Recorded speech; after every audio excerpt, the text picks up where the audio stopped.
നമസ്കാരം. നമ്മുടെ നാട്ടിൽ ഒരു തെറ്റായ ധാരണ ഉള്ളതിനെ ഒന്ന് കാണിക്കാനാണ് ഞാൻ ആഗ്രഹിക്കുന്നത്. അസുഖം വന്നു ഉടനെ തന്നെ ആദ്യം പാരൻസ് എടുക്കുന്ന ഒരു തീരുമാനമാണ് ഇനി കുഞ്ഞിനെ കുളിപ്പിക്കുന്നത് അസുഖം മാറിയിട്ട് മതി.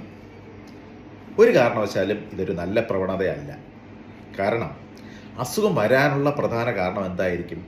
ഒന്നേ വൃത്തിയില്ലായ്മ, അല്ലെങ്കിൽ അസുഖമുള്ള വ്യക്തിയുമായിട്ടുള്ള സംസർഗം. ഞാൻ ഈ പറഞ്ഞു വരുന്നത് അണുബാധയുമായിട്ട് ബന്ധപ്പെട്ട അസുഖങ്ങളെപ്പറ്റി മാത്രമാണ്.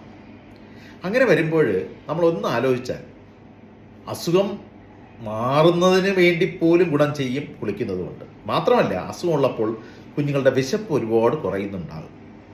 എന്നാൽ കുളിച്ചു കഴിഞ്ഞാൽ ഉന്മേഷം വരും, അത് കഴിഞ്ഞാൽ വിശപ്പ് കൂടും. അതുകൊണ്ട് കുഞ്ഞുങ്ങൾ ഭക്ഷണം കഴിക്കും. അതുകൊണ്ട് അസുഖമുള്ളപ്പോഴും കുഞ്ഞുങ്ങളെ ഭക്ഷണം കൊടുക്കുന്നതിനെ പോലെ ചിന്തിക്കേണ്ട ഒരു കാര്യം തന്നെയാണ് കുളിപ്പിക്കൽ. ഈ അറിവ് എല്ലാവർക്കും പറഞ്ഞു കൊടുക്കുക. നന്ദി.